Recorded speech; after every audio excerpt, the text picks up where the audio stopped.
शिवाजी महाराज वंदनीय बाळासाहेब ठाकरे यांना अभिवादन करून चिंचवड विधानसभा मतदारसंघातील उमेदवार शंकर जगताप यांच्या जाहीर सभेसाठी मार्गदर्शन करण्यासाठी उपस्थित असलेले राज्याचे लोकप्रिय उपमुख्यमंत्री, भारतीय जनता पक्षाचे ज्येष्ठ नेते आदरणीय देवेंद्रजी फडणवीस साहेब, व्यासपीठावर उपस्थित चिंचवड विधानसभा मतदारसंघातील आमदार अश्विनीताई जगताप, विधान परिषदेचे आमदार उमाताई खापरे, आमदार अमितजी गोरखे, आमदार प्रदीपजी जडेजा, राष्ट्रवादी काँग्रेस पक्षाचे या शहराचे अध्यक्ष योगेशजी बल, शिवसेनेचे जिल्हा प्रमुख बाळासाहेब वाल्लेकर, शहर प्रमुख निलेश तरस, विश्वजित बारणे, शिवसेनेचे उपनेते इरफानभाई सय्यद, भारतीय जनता पक्षाचे या शहराचे अध्यक्ष शत्रुघ्न काटे, नाना काटे, उपस्थित आरपीआयच्या नेत्या चंद्रकांता सोनकांबळे, महायुतीचे सर्व प्रमुख पदाधिकारी, या सभेसाठी उपस्थित असलेले सर्व पिंपरी चिंचवड शहरातील जाणकार मतदार बंधू आणि भगिनींनो, राज्याची निवडणूक होत असताना पुन्हा एकदा महायुतीचं सरकार या राज्यामध्ये येणार आहे आणि त्या दृष्टिकोनातून माननीय देवेंद्रजी फडणवीस साहेब हे आपल्याला मार्गदर्शन करणार आहे। देशामध्ये पंतप्रधान सन्माननीय नरेंद्रजी मोदी यांच्या नेतृत्वाखाली एक भक्कम सरकार आहे आणि आपण पाहिलं असेल की लोकसभेच्या निवडणुकीच्या माध्यमातून विरोधक फेक न्यूज प्रामुख्यानं निवडणुकीच्या माध्यमातून मतदारापर्यंत पोहोचवण्याचं काम करत होतं।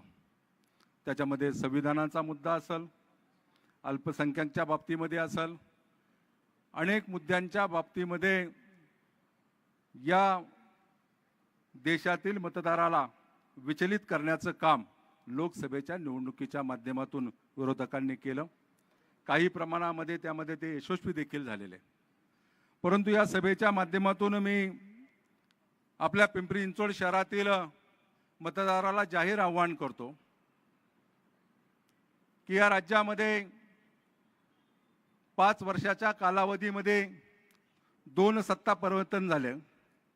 महाविकास आघाडीची सत्ता होती, तो देखील कालावधी आपण पाहिला आणि महायुतीचा कालावधी राज्याचे मुख्यमंत्री सन्माननीय एकनाथजी शिंदे साहेब यांच्या नेतृत्वाखाली, सन्माननीय उपमुख्यमंत्री देवेंद्रजी फडणवीस साहेब यांच्या नेतृत्वाखाली, अजितदादाच्या नेतृत्वाखाली एक भक्कम असं सरकार आपण या माध्यमातून पाहिलं आणि गेल्या 2.5 वर्षामध्ये या राज्याच्या प्रगतीसाठी, या राज्याच्या विकासासाठी जे काम गेल्या 2.5 वर्षामध्ये झालं ते गेल्या अनेक वर्षामध्ये झालं नाही।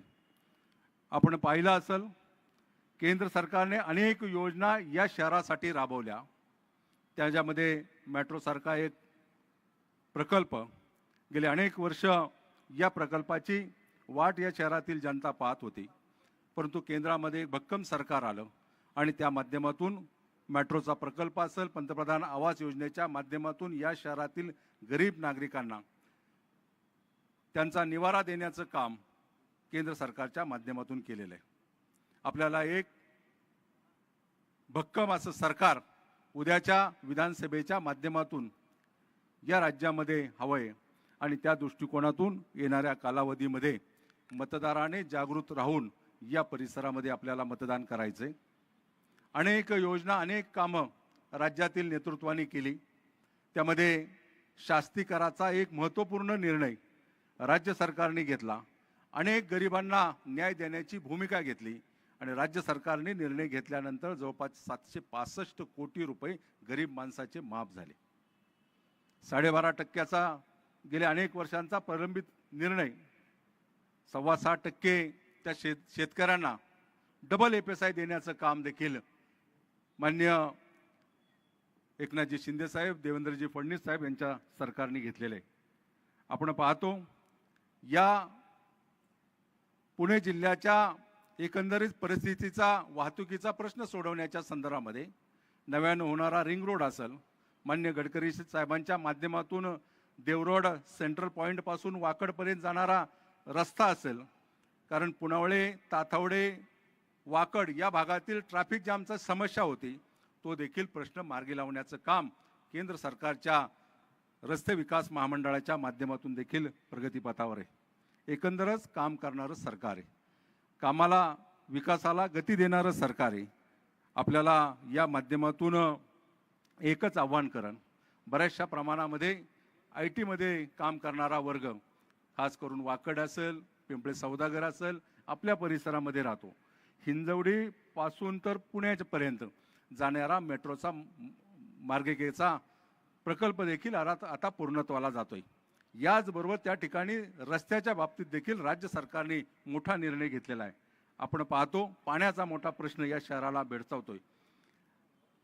भामासखेड मधून आपल्याला पाण्याच्या नवीन योजनेला मंजुरी देखील मिळालेली आहे. आंध्रा धरणातून आपल्याला पाणी आता 100 MLD मिळते, पुढच्या कालावधीमध्ये 165 MLD मिळते. आणि या शहराचा पाण्याचा प्रश्न सोडवण्याचं काम कुणी केलं असेल तर महायुतीच्या सरकारने केलेलं आहे. या निवडणुकीच्या माध्यमातून सोसायटीमध्ये जाऊन अनेक जण वेगळ्या प्रकारचा प्रचार करतात, वेगळ्या प्रकारच्या वल्गना करतात, पण मी सांगतो राज्य सरकार भक्कमपणे काम करते, चांगलं सरकार काम करते. देवेंद्रजीच्या नेतृत्वाखाली, एकनाथजी शिंदे साहेब यांच्या नेतृत्वाखाली, अजितदादाच्या नेतृत्वाखाली या राज्यामध्ये पुन्हा एकदा सरकार 100% येणार आहे. आपला प्रतिनिधी म्हणून शंकर जगताप यांच्या पाठीमागं आपण सक्षमपणे उभं राहा. एक चांगला लोकप्रतिनिधी चिंचवड विधानसभेच्या या मतदारसंघामध्ये भारतीय जनता पक्ष आणि महायुतीच्या माध्यमातून मिळालेला आहे.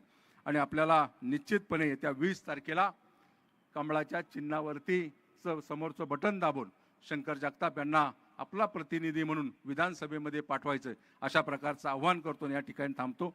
जय हिंद, जय महाराष्ट्र. धन्यवाद खासदार साहेब. त्यानंतर या ठिकाणी मनोगत व्यक्त करण्यासाठी